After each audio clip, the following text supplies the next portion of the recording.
shop and try to turn. When I was thinking about something to do as far as a demo, I wanted to do something that maybe some of you haven't seen that will allow you to turn a bowl out of a flat piece of wood. And so I'm going to explain that process here this morning. And why would you want to turn a bowl out of a flat piece of wood? Well, flat wood is readily available. You can go to the big box stores or one of the local suppliers and get some hardwood that will make a beautiful bowl. And so I want to show you how to do that. Not everyone has access to the big bowl blanks that you see around, and so giving you another option. Another reason that you might want to make a bowl from a board out of a flat piece of wood is it may have, yes sir? Time out. I had somebody ask me, I don't even remember who it was, but it said, they have a hard time hearing the demo because of too many people carrying on other conversations. So if you feel compelled to talk, step outside. You know, consider the demonstrators, you know, what he's trying to do. Okay? Amen. Amen. Go. Thank you. If you inherit a piece of wood, or there's a piece of wood that comes from something that has special memories for you, like I'm going to give you an example.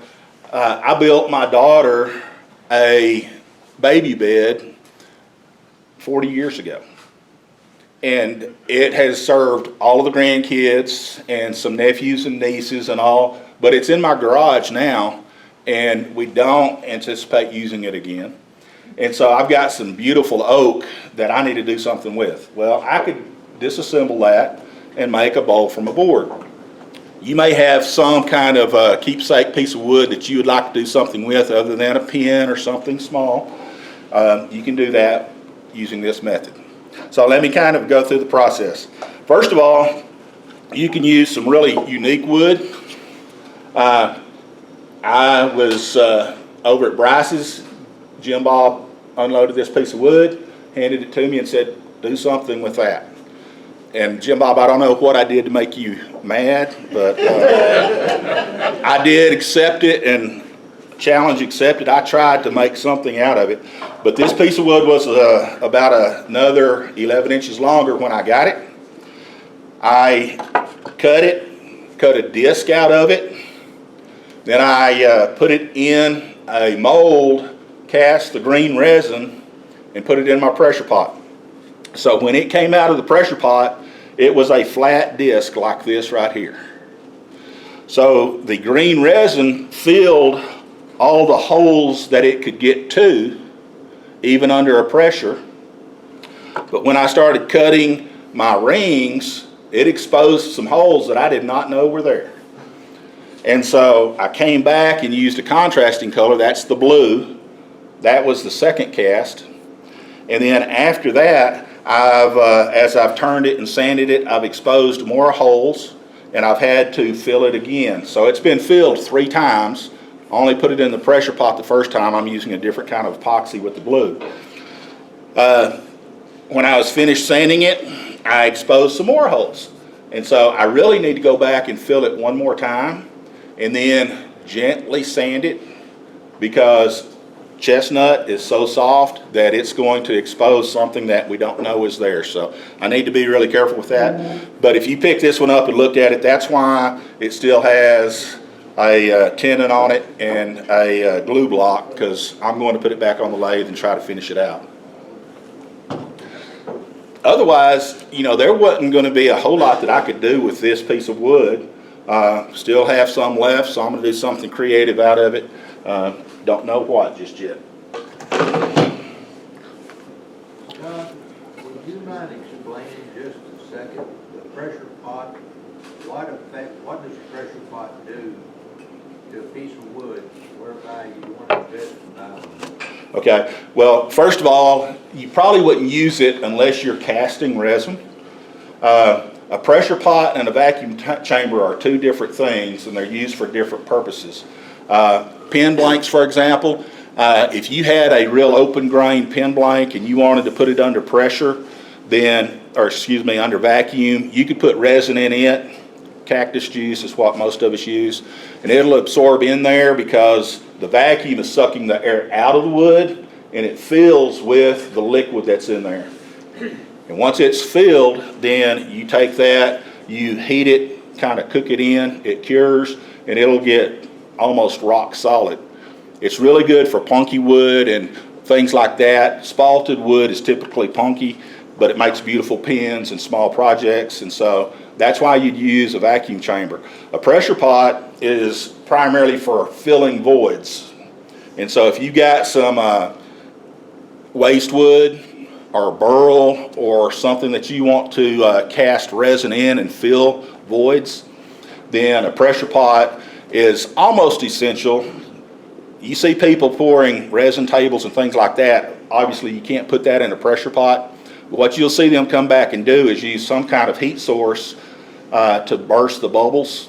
A pressure pot will force the liquid resin up into the hollow areas, and that being under pressure, it'll also burst majority of the bubbles if everything is done properly.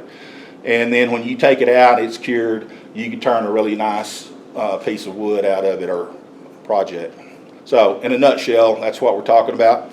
I wouldn't recommend that you go out and buy a pressure pot until you've done some homework, but there's a lot of YouTube videos out there that'll teach you how to do one. You can buy a pressure pot at Harbor Freight. Basically, they're paint canisters that are designed to hold up to 55, maybe 60. Some of them are rated higher than that pressure, but that's kind of the process. It is very expensive. The resin is very costly, so you'd want to proceed with caution if you're going to do it. I'd recommend, if you wanted to do it, that you come see me or Mark or somebody that's got a pressure pot and let us cast it for you. You just pay for the material used and then see if you want to make the investment. So the pressure cooker wouldn't work, right? I would be very cautious about using a pressure cooker unless it's one of those kind that has the fold up screw so you can secure that lid. If you just put use a pressure cooker and turn that handle, there's a chance that when you put 50 pounds or 55 pounds of pressure under it, it's going to blow that lid off. And I mean, people have been fatally injured doing stuff like that. So I would, my pressure pot's rated at 60 pounds. It was an old paint pot. It's 6 gallons. So I could put large pieces in it, but it is stamped on the top that it was designed for that. I would not use a pressure cooker. Pressure cookers are overrated for max 15 pounds. Yeah. Those are the less than that. Okay, good question. So another piece of wood, or something that you might do with a flat piece of wood that you wanted to try to make a bowl out of, is what I've done with this piece of wood. You can see that I cut a dovetail on 2 edges to make it match up. This bowl started just like this. And so somebody won this piece of wood. This piece of wood, these 2 pieces are not glued together. And the reason I did not glue it is because if you're going to use the bandsaw to cut this, then you need to cut it in 2 halves. If you're going to use the method that I show you today, you can go ahead and glue it up and cut it on the lathe. So there's multiple ways to cut. We're going to get into that now.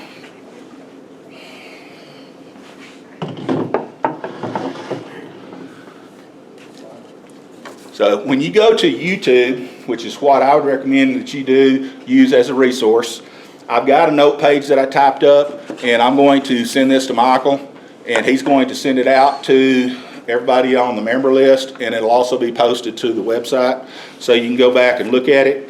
But I'll tell you, you can find all of this information and more on the various YouTube videos, and so you can watch several different people doing this using various techniques. I'm going to try to talk about several of them this morning.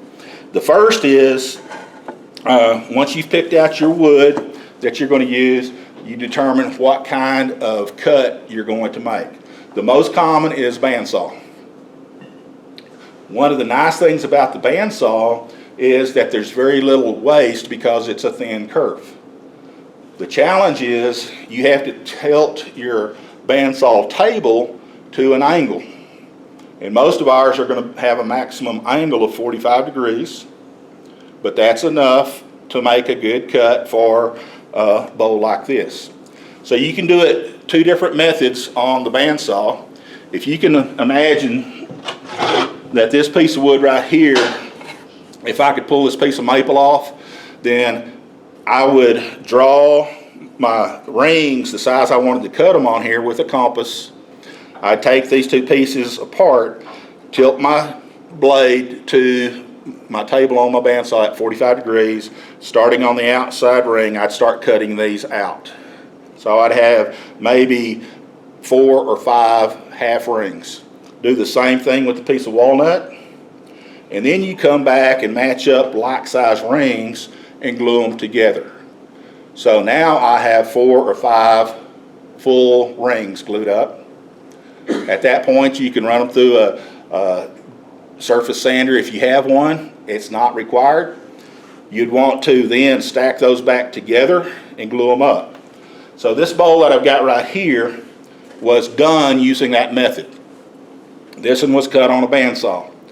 Now, one thing that you can notice when you look at it is when I glued it back together or stacked my rings, I rotated every other one. So the wood grain is not running the same on each ring. There's a couple of advantages to that. For the long haul, it's a stronger joint. But if you're trying to match up wood grain, or if you're trying to match up a straight line, then you don't want to do that. You want to glue it back together so that it is a straight line. Okay? But that's an option for you. So this one was cut on the bandsaw using the half ring method. You'll see that on YouTube. Another method that you can do on the bandsaw is you can make a jig, a circle cutting jig, and cut it like that. And your rings will be near perfect.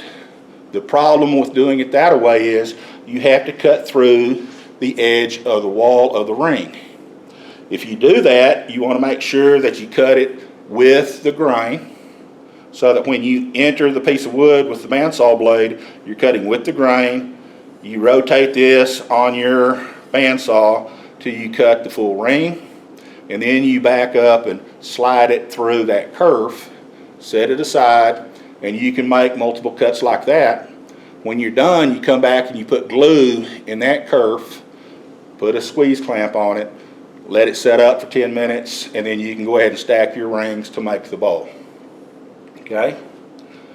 2 ways that you can do it on the bandsaw.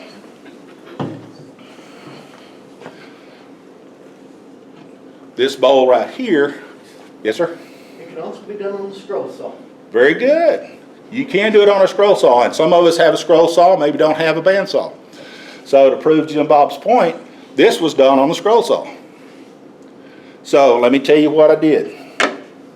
I drew my rings where I wanted to make my cuts. I decided what angle I needed to make the cut. I did it at 45-degree angles. So if you do 45, and that's going to be the most common, that's going to be the shape of the wall, a 45-degree angle. Okay? So after I got my rings cut, I cut a little block of wood with a 45-degree angle on the end of it.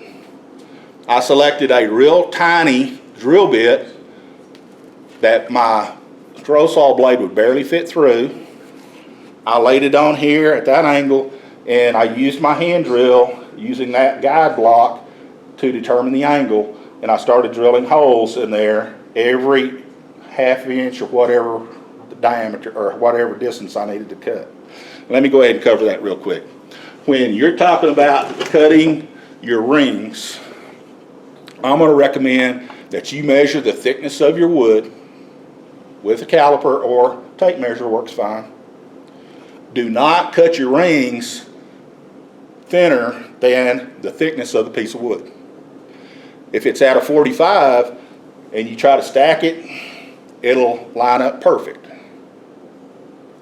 If you get a 30-degree angle, then you got to cut the walls a little bit thicker. Just because of the way you're cutting the rings, you'll wind up not having any meat to glue the ring to, enough surface of the next ring. Okay? Y'all understand what I'm saying there? Okay, that's an important point. So the most common angle is going to be the 45 like this.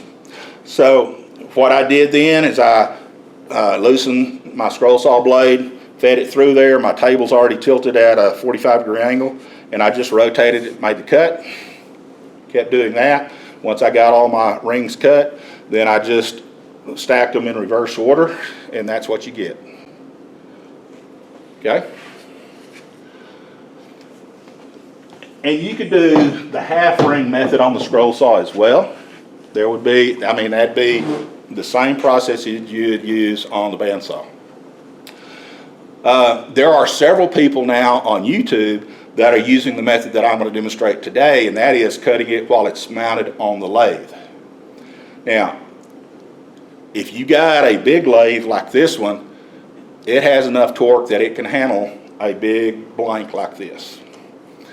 The smaller the lathe, the smaller diameter you probably need to be working with.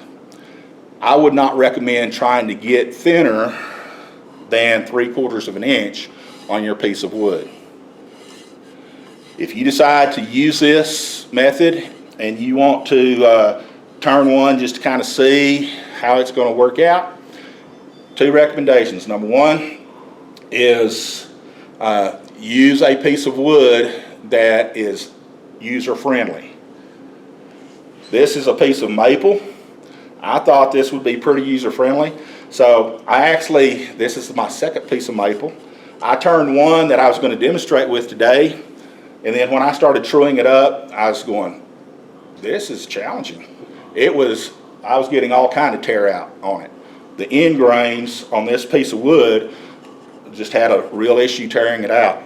And so I switched, quickly made another one. This is cherry. Cherry's much more user-friendly than this piece of maple. And so that's a good choice. I would recommend cherry.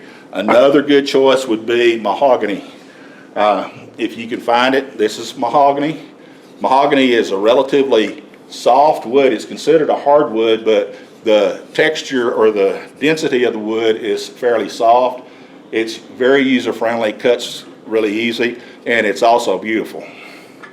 Okay, this one was done using the same method I'm fixing to show, but when I prepared my my blank, I had to cut triangles as segments, and then I put a piece of black veneer in between the segments when I glued it up.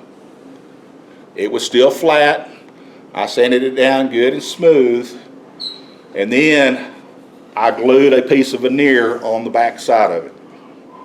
I glued the piece of veneer on it before I cut the rings. That's going to be important too. There are several people on YouTube that show the process of doing that, where they're gluing a contrasting wood on it and then cutting it, and it gives you this effect right here. But that's all veneer. Once I got my rings cut, I decided that when I stacked my rings and glued them together, I was going to stagger my rings so that it looks like a segmented bowl. Ultimately, it is a segmented bowl, but it's turned from a flat piece of wood. Any questions there? So I'm going to go ahead and show you the others that I've got, just to kind of give you an idea of what you can do, and you can use some creativity. When you're laying your rings out, if you want a wide rim like this, then just make that first ring wider. And then you get something that you can put some decorative touch to. So this one was actually a little bit wider, plus if you looked at it, this was actually an 1.5 inch thick piece of wood that I started with. And so it only has 2 rings on top of the base, but I've got a fairly deep bowl. So I just did that and did something a little more decorative. Decided I wanted to try the dye method. I actually used India ink on the rim, and then it buffed out too much, so I came back and sprayed black spray paint on it and then put lacquer on top of that. So easy way to finish it, but I really like the piece of wood. I got these both from the same source. A guy in Burleson had some that I happened to run across. We talked about using a piece of wood that maybe had something special to it. This piece of wood, in its first lifetime, was a cabinet door. This was a birch cabinet door. I work in a cabinet shop. We did a remodel job. We pulled all those old doors down. They were going in the dumpster. I said, I'll take one of those wide pieces and just see what I can do.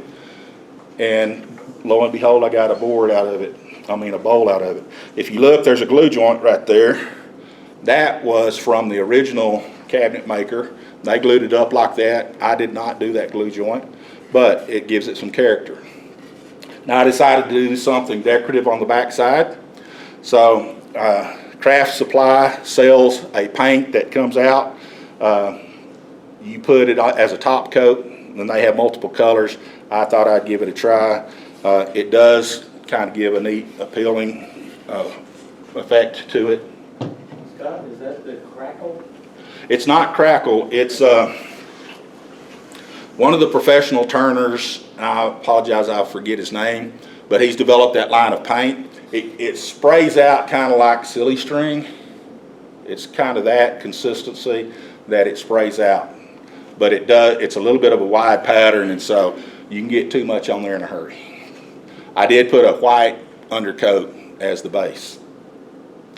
This is white oak and purple heart, and I wanted to do one just to show some more creativity. When I glued this one up, it was just a flat square. I decided that I wanted to leave the outside of it square, but I cut it using the same method I'm fixing to demonstrate.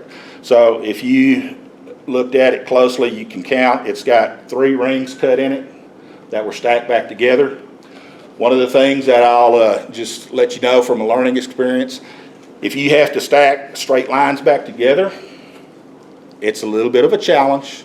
So you start looking, and 3 of them are pretty straight. I mean, they turned out really well. There's one that's not straight, and for me, that's what my eye goes to. A lot of people would not notice it. One of the other things that I'm going to show you is on the bowls, I start with a glue block, and I'm going to recommend that you use a glue block if you're going to do this. If you don't want to leave it, you can turn it off later, but the glue block gives you a little bit of distance away from the lathe, so you have some room to move your banjo and your tool rest. The other thing it does is it makes it easy to put on and off the lathe. So when I cut this ring here in a minute, I will have to take the blank out of the chuck to remove that ring and then chuck the wood back up. So it makes it easy to do that. The other thing that it does is it gives you plenty of thickness on the bottom.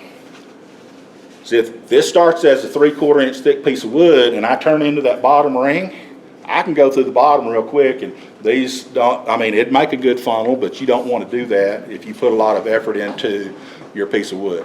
So I do recommend glue blocks. I just set up one day and made a bunch of them. So I've got them all cut, sized where they fit this particular chuck. And when I need a glue block, I just grab one, glue it on there, ready to go. Make you several of them up so that you have some handy when it comes time, and it'll speed the process up. Yes, sir. I've done is you buy a nut that fits the threads on the lathe, and you get the lock nuts, and you grind off the crimp that holds the nylon ring inside of it, the lock nut. You put that, bore a hole, you epoxy it to a block of wood, and then you put a few small layer of sacrificial wood, and glue those all up and stick them right on the. Yep. So if you want more detail on what he was describing, catch him afterwards, but that's another good way to do it. I've got some large nuts that fit on the threads of my lathe, and I've got all kinds of different types of tools or jigs and fixtures that I can mount on there using one of those large nuts that will allow me to do a lot of different things. The thing about that is you gotta remember to bore the hole a little bit deeper because you want the nut to bottom out on the shoulder of the spindle. Okay? You don't want it to bottom out on the end On the end of your piece of wood. well, on the end of the spindle. Okay, so what I've done right here, I've measured my thickness. This is about 7/8 of an inch thick, and I'm going to cut this with a parting tool, so that could be a limitation to you as well. You can't cut anything deeper than the length of your parting tool, but you also need to take into consideration that your parting tool needs to be laying on the tool rest, and so that's going to limit the distance that you have as well. So what I'm going to do is I'm going to make my first mark right here at 7/8 of an inch. Now, I could save myself a little bit of time turning once I glue this back together by cutting the outside at a 45-degree angle or whatever angle I desire. But I kind of like to leave my options open once I see what the bowl is telling me. And so I've got to where I turn mine like this, or cut that first ring and leave a square shoulder on it like that. But you could go ahead and taper that if you chose to. I could have also left this square and had the effect of that one over there. Okay, we're fixing to make some shavings.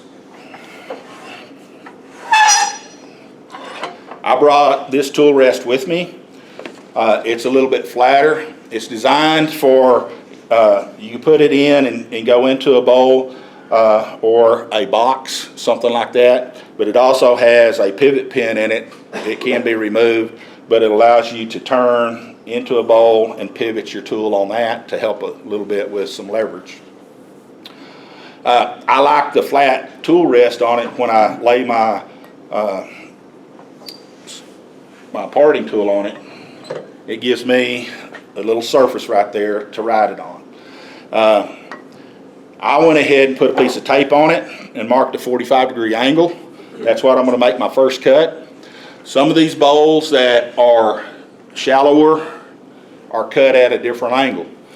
I would not go less than 45, but you can go up to 55 and even 65 degrees, but you're going to get into that glue block pretty quick if you do extreme angle. So my recommendation is that you do a lot of practice and then start trying some of the other techniques. Did you make your parting tool? No, I did not make it. But you could make a nice parting tool out of an old circular saw blade or something like that. Old kitchen knife. Yeah. Kitchen chef knife, yeah. Yeah, if you had a pretty stout kitchen knife that's not going to flex too much, you could do something like that. But yeah, there's a lot of options out there as far as making your own. I normally turn with my smock on, but I have air conditioning in my shop and a fan. It's kind of warm in here, so I'm going to just have to worry about knocking the dust off after I get done. Button your shirt, button your collar. Keep it out of your underwear. Yeah, I'll choke to death if I do that. Okay, so I put that 45-degree mark on there. I'm going to hold my tool at 45 degrees, and you can see that I've got it lined up with my circle now. Okay? You need to be consistent the way that you do that. It doesn't matter if you're on the inside of the line, the outside of the line, or right on the center of the line. Just be consistent as you cut them. Okay? So, safety first.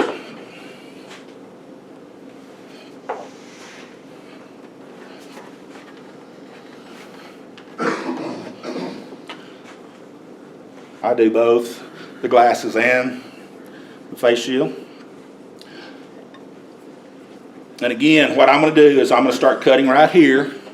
You're going to hear it struggling just a little bit. I may wind up having to adjust my tool rest height just a little bit. I'm not going to get too aggressive, but this is maple and this is hard maple, and so it's going to burn a little bit. So I'm going to try to adjust my speed so that I don't create too much smoke in here. But we'll cut through this first one. I'll just kind of explain what you do from there.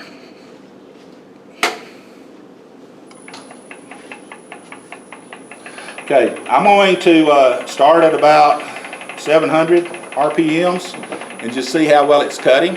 I've got a good sharp parting tool, so it should work well for me. I'm holding at that 45-degree angle as my guide. If you do not have a tool rest like this, you could cut a little jig with the 45-degree on one end of it and just hold it up there and get close. It does not have to be exact, but you want to be close when you make the cut.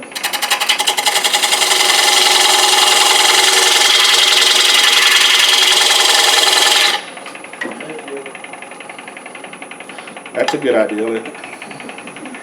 Okay, I'm going to drop it down just a little bit.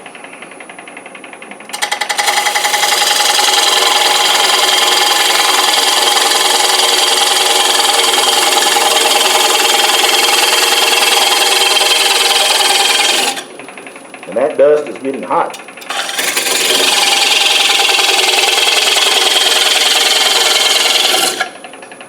Notice what I'm doing.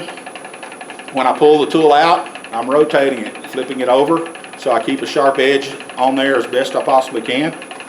And I actually brought two parting tools, because this one will get dull, but I'm not going to cut but the first ring.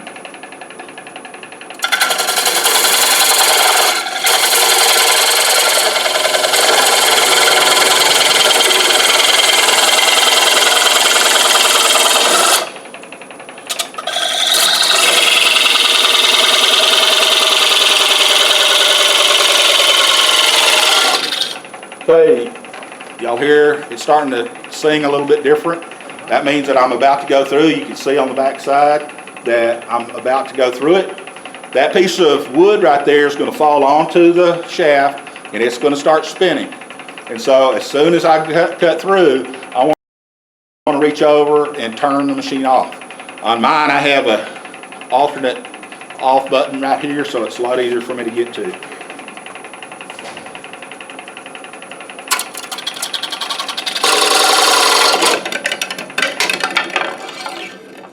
At least it catches it, and that goes sailing across the road. Right. It will catch it pretty easy like that for you. So, first ring is cut. What I'm going to do is just put that aside for now. And I'm going to move my tool rest to the back side. So I have learned that it's best to take this edge off before you start trying to laminate your rings together. So, that rough edge right there, I'm just going to turn it off real quick. And then we'll move on.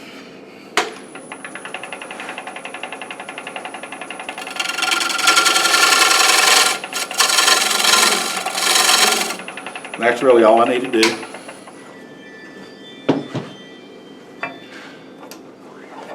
Okay, so how do I know what width I want to cut my next ring? Well, you can just measure with a caliper, tape measure, whatever. But you can also figure it out by stacking the two pieces of wood together. And so, I didn't mention this earlier. I need to go over this now because this is important. When I got this piece of wood ready, I made a dark line on the face of it. You probably saw it when it was showing it, like right here. See that dark line? The rest of that is on this piece of wood. And so I can get it lined back up with my lines.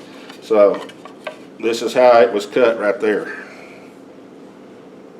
So the wood grain will line back up. I did that on both sides. So I've got it on the face of both pieces so I can line it back up. So what I want to do is take this piece, lay it out on here, get that line lined back up,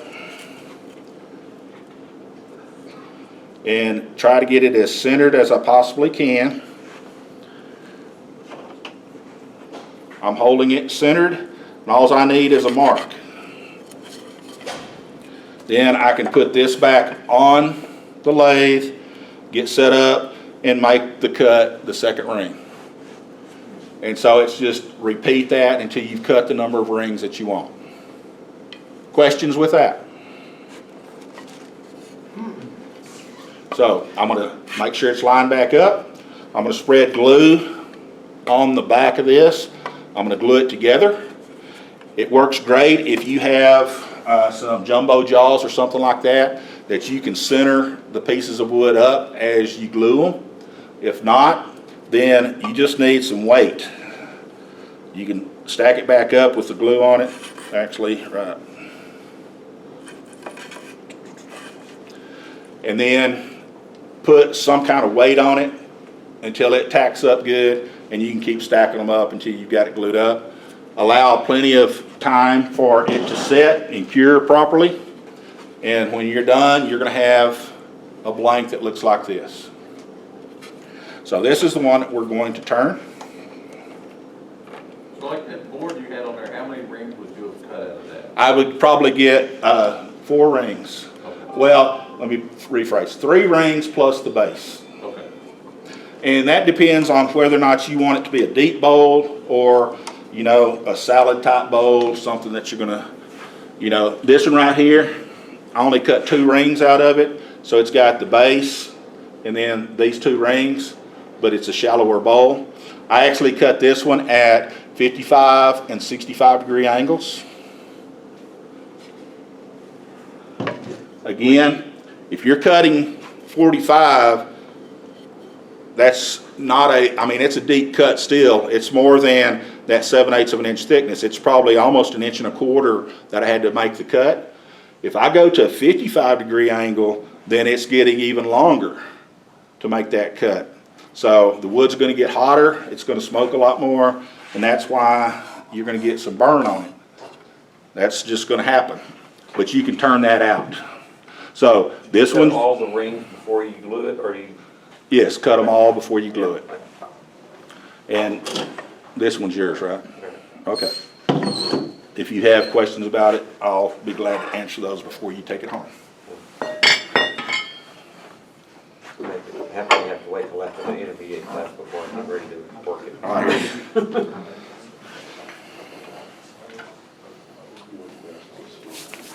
And when you marked your ring for your first cut for that first ring? Yes, sir. What determined how far you came in from the rim? I measured the thickness of the piece of wood, remember, Okay, got it. and then I came in that far. That far, just 3/4 by 3/4. Yeah. If it's gonna be 45 degrees, Yeah. it has to be equal to the thickness or greater than.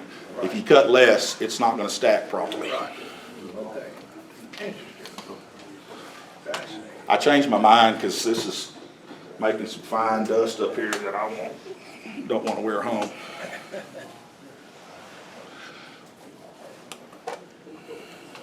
That first one you made there would actually make a good offering plate somewhere in the church. Well, I was thinking about passing that around here in just a few minutes. And no IOUs either. Okay. In the bottom. Yeah. I think that's a pretty good suggestion, sir. Pass the hat. Pass the bow. Okay, so when you get ready to start turning it, I recommend that you use this tailstock as long as possible. It's a safety precaution. Most tailstocks are going to have a point on the end of it, and you don't want to mar the bottom of the bowl too much. And so I recommend that you just use a scrap piece of wood. This is just a little disc that I brought. I already have center marked on it. I am going to clear some distance on the tailstock. Right, that's intentional. I'm trying to get some distance because that'll allow me some room to move the banjo when I get ready to make an adjustment. One way makes a real long point that'll go in there that gets that further away from your work as well. Okay, so yeah, you can buy some different extensions that will give you more distance depending on what you're working on. For a bowl, that's plenty. For a deep vase, you might need an extension on there. Okay, you can use traditional bowl gouges or you can use carbide. Both work very well on this. What I would recommend is that you do the outside first. and that you check it regularly with calipers. One of the things that you might do before you actually even start making a cut is check with your calipers where every joint is glued together, because that will typically be the thinnest spot. So right there, I've got a good healthy 1/2 inch. Right there, about the same. So I'm not too concerned about going too thin. I've got a glue block on it, but that's a sacrificial glue block. So I'm not going to go very deep into that base piece. I don't want to go through it. If you notice that most of these, when I took the glue block off, when I came back and cut it off, I put a flat base on it. I'm watching a lot of professional wood turners on YouTube turn, and surprisingly a lot of them are doing that and not putting a decorative foot on it. And so I've started doing that a little bit more and kind of like the way that it finishes out. I still put some rings in there so I can go back and sign it when I have an opportunity. Okay. Again, I put most of these notes in here. I also put some resources from YouTube. There's a fellow that has a site called Workshop Companion, and he apparently used to be a teacher. He's very informative, kind of comical as well, but he's got kind of an engineering background. So he's got actually a formula that you can put your measurements into, and it'll tell you what your ring widths need to be. You put everything in there. That's Workshop Companion. Some of you had mentioned a fellow he goes by the Papa. He is very good, got a lot of good techniques on there, and he is a former engineer, and he figures out a lot of creative things. Kind of makes me think of Jim Burton, some of the things that he's cutting and doing. This guy, same thing. He's got a half circle cutting jig. He's got some really neat looking stuff on there. And then the Mid-Maryland Woodturners Club, there's a guy there that goes through a bunch of these. He does a lot of creative type glue ups. You can go in there and watch that. And I'm going to say there's probably at least a dozen more on there. And some of them are very good. Some of them strictly are turning and there's no instruction. So take it for what it is, but you can learn a lot by just watching somebody. Okay, I'm using 5/8 inch bowl gouge with swept back grind. I've got it set up like I want it, I think. I'm going to see what kind of cut I'm getting, and then I'll see what adjustments I need to make. I'm going to start on the rim and work my way down. When I start on the rim, the first thing that you want to do is true it up. Okay? Like that one right there, after I get through gluing it, or after you get through gluing it, it's not going to be perfectly centered. So I'm just telling you, it's not going to be perfectly centered. You need to true it up first. So you want to come back over here and true the rim up. I'll just go through that process. When you're gluing that together, do you have the wide jaws, or do you just eyeball it?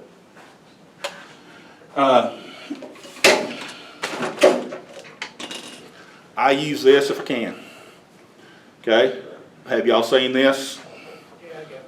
So some of you have one. Most of us probably do not. I have one that's bigger than this, that a big piece like this would actually fit inside its jaws. So you put it in there and it will actually center it up for you.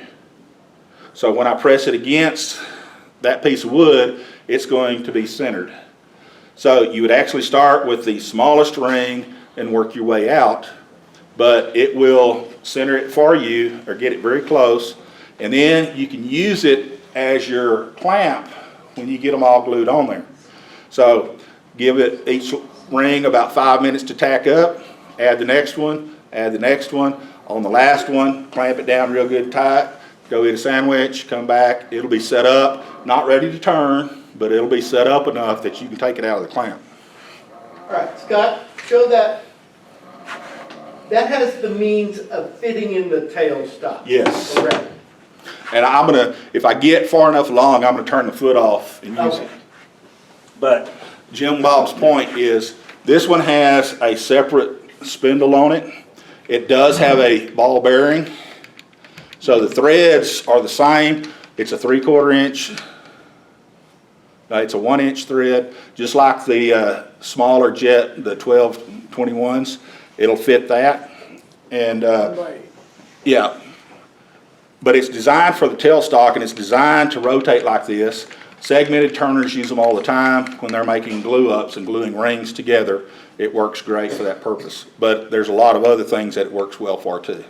You can get I got this from Penn State. you can get an adapter that goes onto a one-way, so it's a 3/4 coarse Yes. thread to a 1 inch coarse thread, and you can stick that on the one-way and then put that on. Yeah, so what he's referring to is some of these chucks, tailstocks like this one way, it has threads on the outside of it. You can buy an adapter to fit on there that's threaded to fit a 1 inch thread, and works the same way. Scott, another suggestion on when you glue those, about every 2 or 3 inches around the rim, when you put your glue on it, put it on your hole chuck, and then just put a drop about every 2 or 3 inches of CA glue. It'll just pull that in there and suck it in, and you can go ahead and put your next ring on. Yeah. Keep going. And CA glue can be used as a clamp like that, because you can spray accelerator on it and it sets up immediately, and it'll keep that centered as you stack rings. I did try sprinkling a little salt on it, table salt. That'll help prevent it from shifting. But if you use the wrong kind of glue, that table salt will turn a real white, foamy color, and sometimes it'll be exposed. So I don't know if I'll keep using that method. I've seen people use real coarse grit sandpaper and just rub 2 pieces of sandpaper together, and what falls off is enough to make it tack up without sliding. Okay, so we're going to make sure that it's trued up. I'm going to turn at about 1200, and I'm just going to ease into it.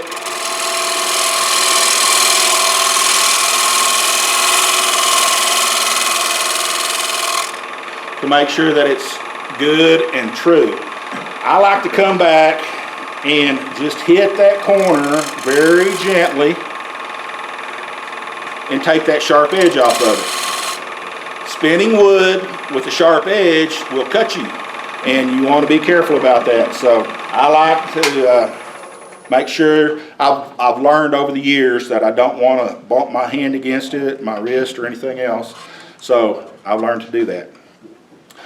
I know that I don't want to leave this rim a full 7/8 of an inch thick. So what I'm going to do is I'm going to go ahead and take a little bit of that rim off and start tapering it into that first ring, and then work my way all the way down until I get all of the high spots knocked off. If you remember when I measured, I have about 1/2 of an inch thickness. So I probably want to leave it at about 1/2 of an inch, and that'll give me some room for adjustments. If I wanted to do a curled edge like this, I would leave it as wide as it possibly can be, and then I would do that with an undercut. What, did you say what type of glue you use? I just use Type Bond Type bond? wood Okay. glue. How long do you let it set up for you? I glued this one up yesterday. Or overnight? So I let it set up overnight, but Okay. probably I'd say all day Yeah. would be the safe answer. Yes, Jim? How thick do you want those walls before you start turning? I guess a better question, how thin are you willing to let those walls get? Before I started turning, Yeah. I would probably say 1/2 inch, because when you glue it up, it's not going to be true. And you're going to have to true it up, and if you don't have enough room to do that, then you're going to get a lot of chatter and have some issues. Let's go ahead and talk about that real quick. You brought up another point that probably needs to be discussed. When you glue these up and they're not centered, you're going to get chatter out here on the outside rim. Okay? It's almost impossible to prevent it, So you need to think about that as you do your glue up and you start making your cuts. Work on that rim first and then work the rest of it. You don't have to have it completely finished, but because when you start scraping on the inside of this, you will typically get a little bit of chatter. You want to have a plan on how to deal with that. I'll show you a little bit of a trick that you probably are aware of, but I'll show you what I do when we get to that point. But you're going to have enough chatter that you want to be cautious about how getting the walls too thin. Okay, one of the things that you could do is when you make your scrap disc, make it bigger, true up the outside edge right here, and put a disc on it that is the same diameter as your bowl so that you're applying pressure on it, and that will reduce chatter. Of course, you are going to have to remove that when you start working on the inside, but it will definitely help you on the outside. Okay, I'm using up a lot of time, so I'm going to go ahead and get after the turning part of it.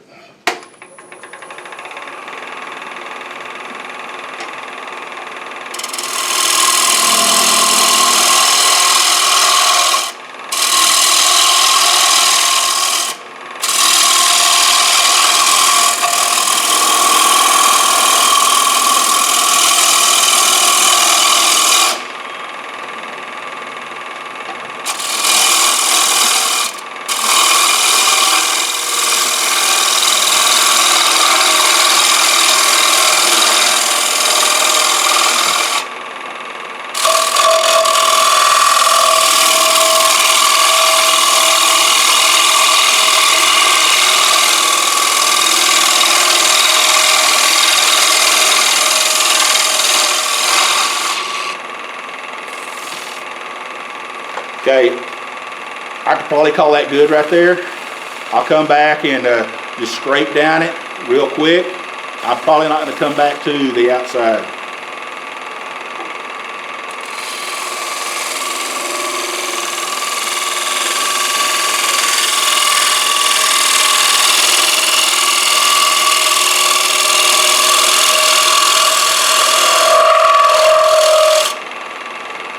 So you can hear the chatter there. It's going to happen. You don't have the mass inside there like you do if you're turning a chunk of wood. Something else that will work is taking a plastic glue tube and wrap it around. It tends to dampen vibration. Okay? So wrapping it around it like basically a giant rubber band, Yeah, just to put some pressure on it. so it just changes the mass and so forth. It just damps the vibration. So, but it's more really for deeper holes and that. And I figure you can, after you get the very edge of the window, you can put it around it. It would make pretty good. Yep, so there are a lot of different tricks that you can use. When I start scraping the inside of this, I'll show you what I do, just it's fairly easy.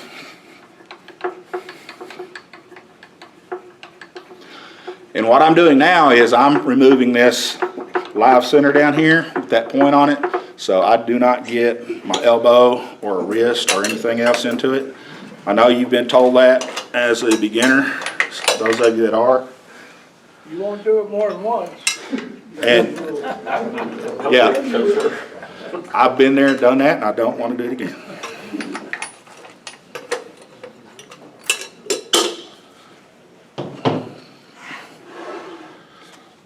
I've got a pretty long handled bowl gouge, so I need a little bit of room there to operate.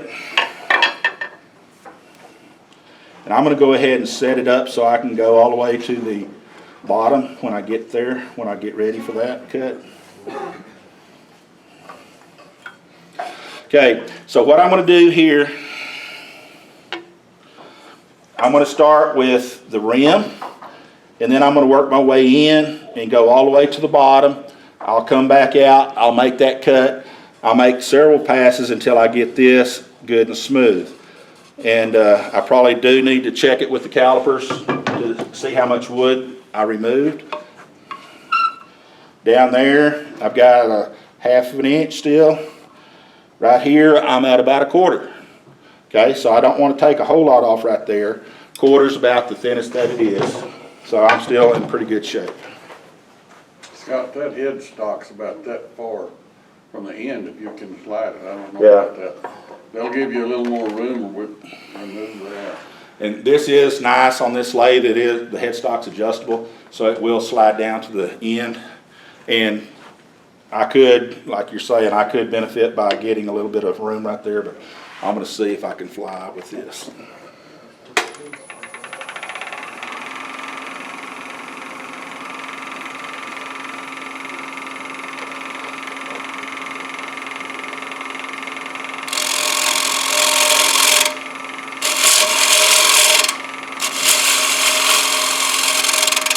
Very gentle cut.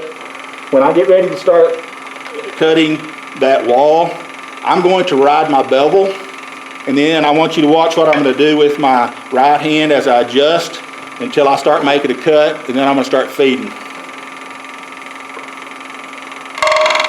So that's the bevel. Start lifting. So you see I'm starting to make a cut now. Now I'm going to start feeding.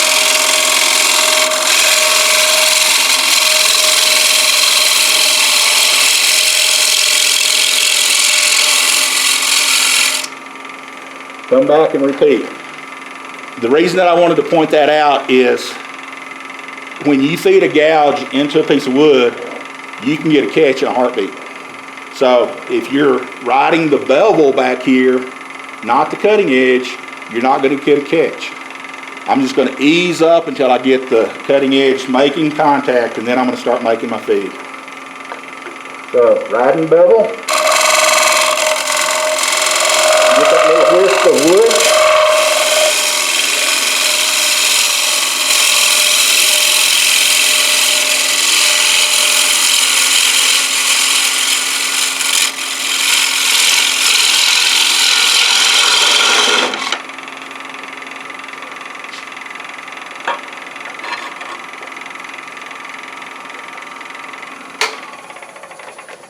I do think that I'm going to have to go with your suggestion here. Do you want to just remove the tailstock? It's on the back. It's on the back. I get it. Give me a hand there. Reach through there, loosen it up.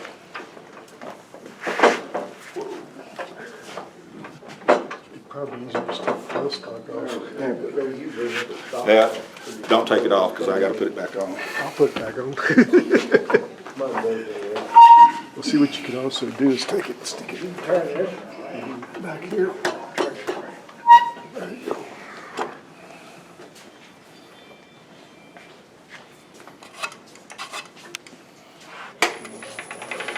Good. That gives me a little room to work.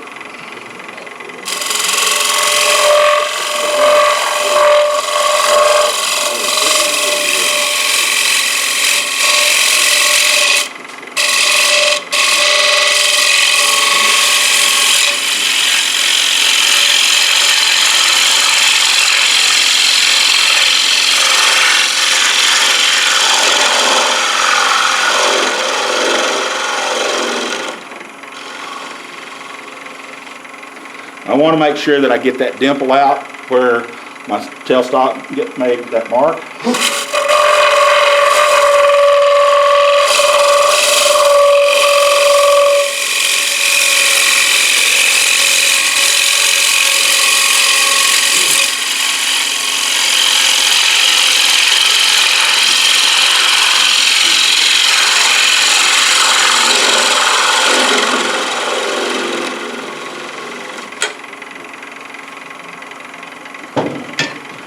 Okay, questions up to that point?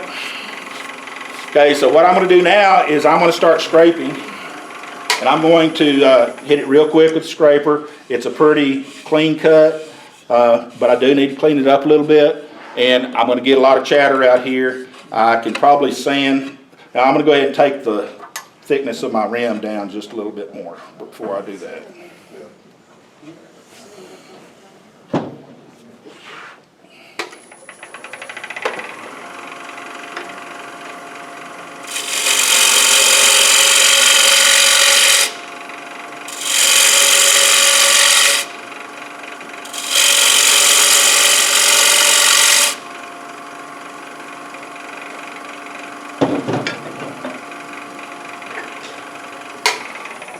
Now, I turn the lathe off before I start because I need to set my tool rest for scraping, and I want to get it so I'm using a negative rake scraper. I want to be able to hit the center point and then work my way out, but you'll notice that it has a slight angle to it. I prefer to scrape like that. With a negative rake, you can actually have it flat and it's going to work fine. But I still, just from the nature of my learning, I like to have it at a slight angle. Would you just real quickly explain what a negative rake scraper is? I'll try. Okay, a negative rake is a typical scraper is only going to have one edge ground. And so you have to imagine this without that top edge being ground. If it were coming up like this, it would just be a bowl scraper, box scraper, whatever. The negative rake is when you add a bevel on the top edge of it, and that relieves the pressure when you're scraping on it so that it does not catch as bad. So that's in a nutshell. Okay, so I told you I would show you what I do to help reduce the vibration. I bought one of these little sponges at SWAT. You can put Velcro backed sandpaper on it. So I've got a piece of 320 on here. When I get over here to this edge, I'm going to be holding the scraper with one hand, and I'm going to be holding this sponge on the back side with my other hand, and that's going to reduce the vibration. You can do that with, say, just a glove or a paper towel that's wrapped up pretty thick so it doesn't burn through, because it's going to get hot with the friction of this turning at 1200 RPMs. But those are a couple of methods that you can use.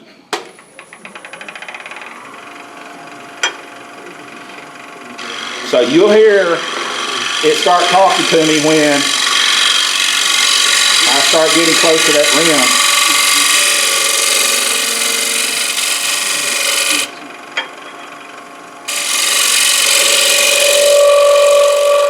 Okay, so when you start getting that kind of noise, it's because of vibration.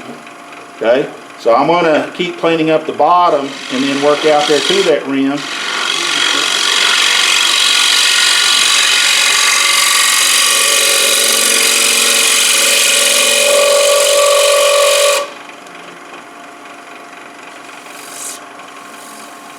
So I've got a little bit of a high spot. I want to get that out before I move on.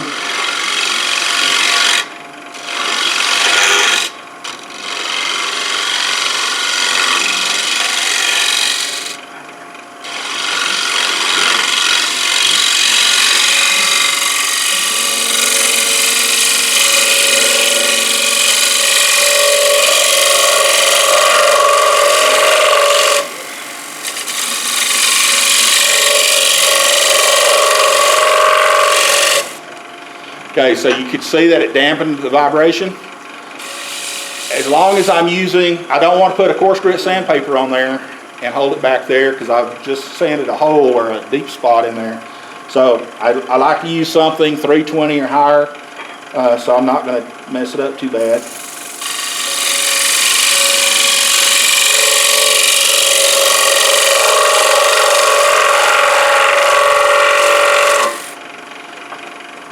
And I'm going to stop right there. Feel of it? Okay. I'm good enough that I can take care of any high marks with sandpaper now. So I'm going to move to the back side. How much time? 14 minutes. All right. We're going to do a speed finish on this. Same thing. I'm scraping. I'll have this set over here so I can grab it when I need it.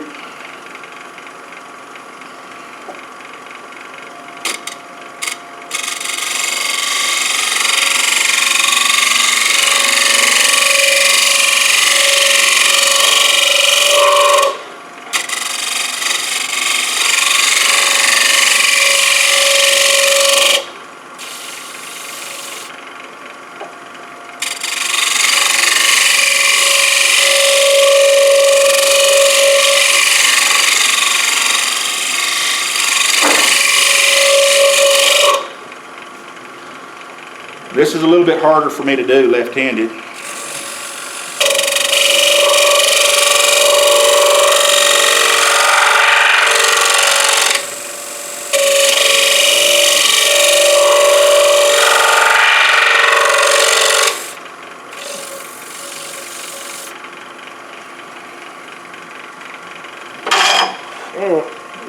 Always turn the lathe off before you adjust the tool rest or banjo.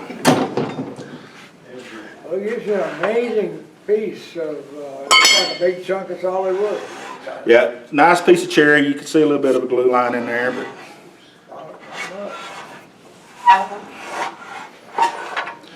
Okay, now it's time to sand. You got Those little sanding, 11 minutes. how many? 11 11. to 12 o'clock. I Okay. think we're willing to 8.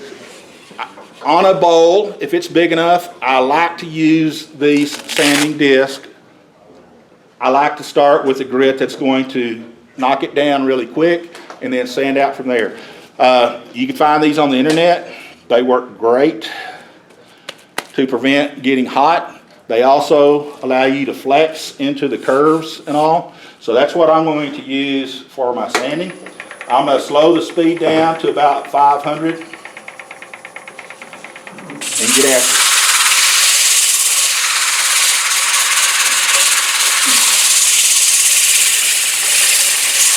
And it is going to make some dust, so I apologize if you're allergic.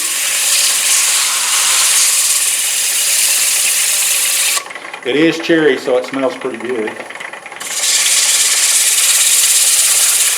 Better than some woods, like mesquite, that does.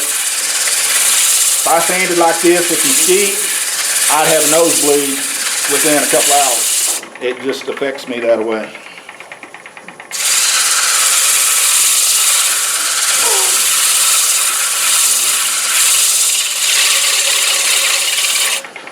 I don't like sharp corners on bowls, so I knock those off. Got a little bit of a high spot at that glue joint. I'm going to hit it a little bit more.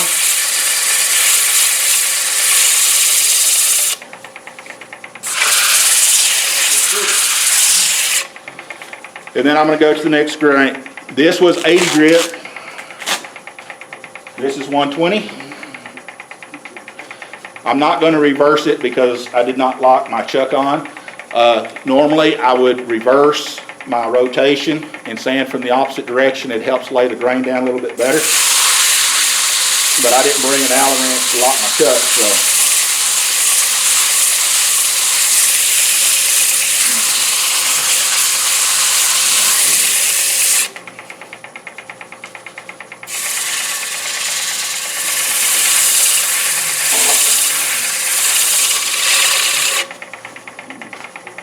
$120 to $150.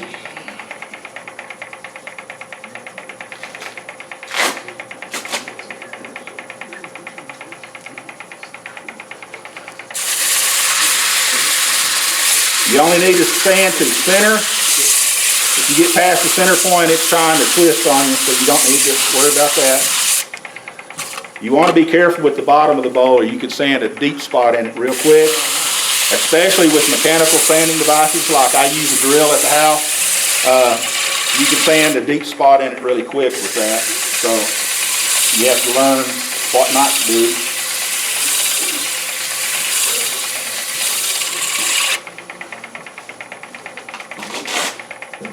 Can you learn by being told, or you have to make the mistake a couple times?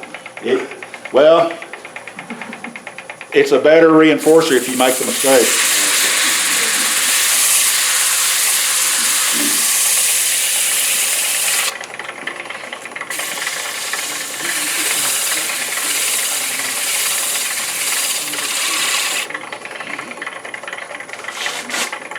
$220 now, and I'm going to finish it off with $320.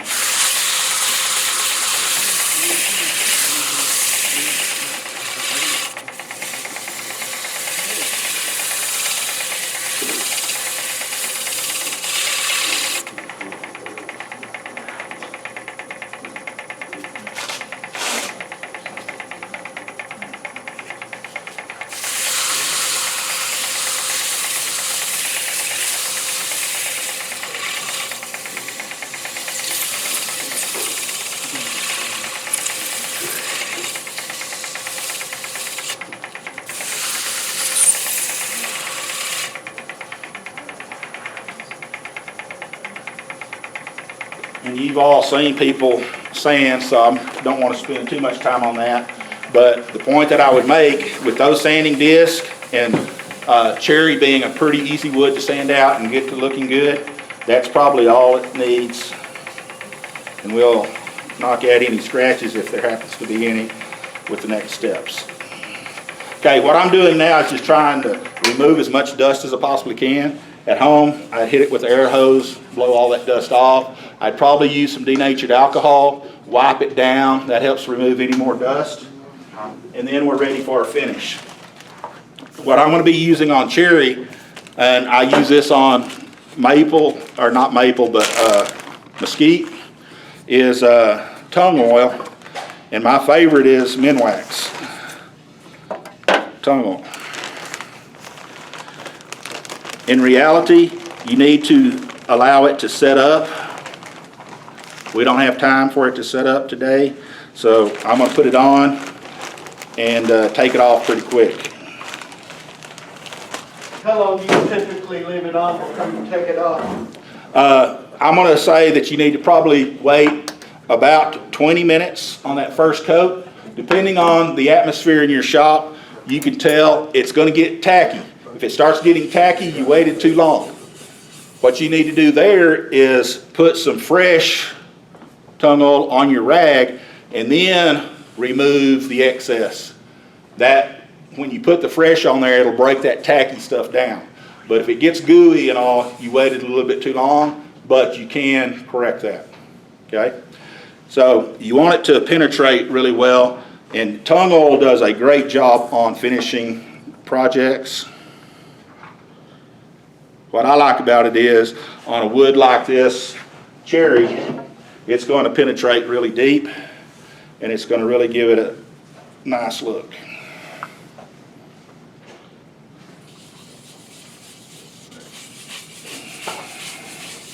So you see how it brings that grain out?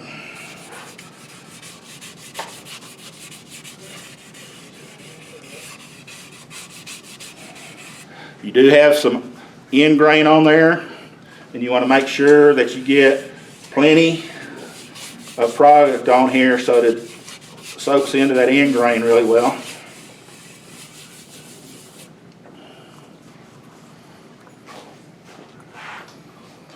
And then get the back side.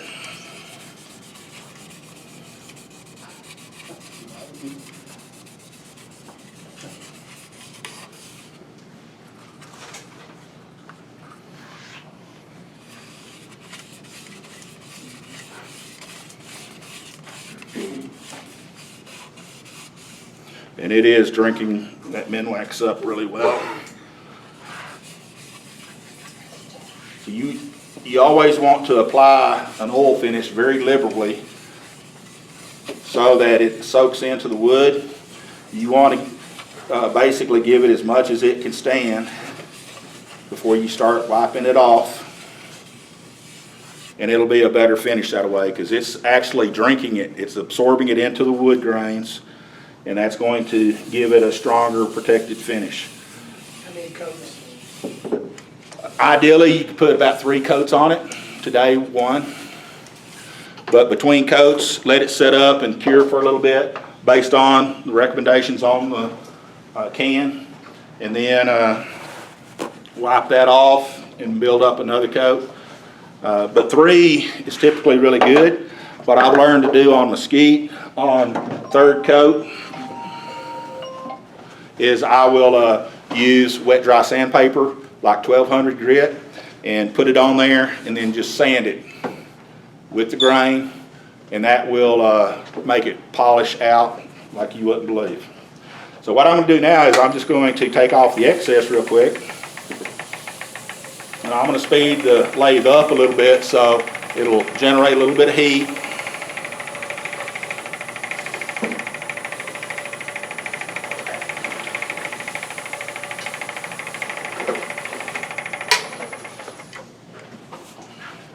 And then when you're having to finish something in a hurry, you can get by with going ahead and going to an abrasive paste of some kind. I'm going to use Axe abrasive paste, just a buffing towel. Put a little bit on there.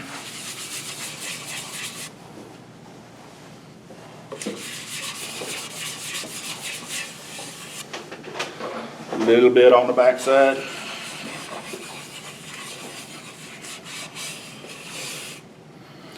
And then sand it in. Y'all familiar with the abrasive paste? It's got a grit to it. It's going to finish sand this up to like 2,500, 2,000 grit basically. But you'll see it also make it shine.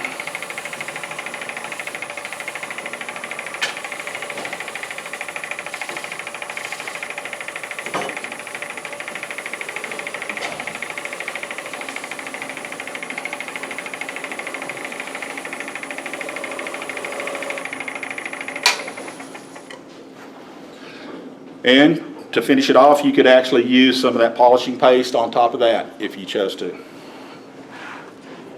Any questions? I'll pass that around. Let's take a look at it. I still need to turn the foot off of it, but you got the idea of the process.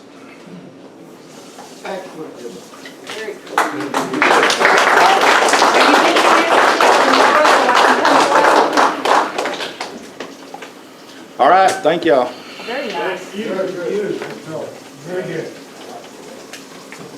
Appreciate it, Scott. Yes, sir.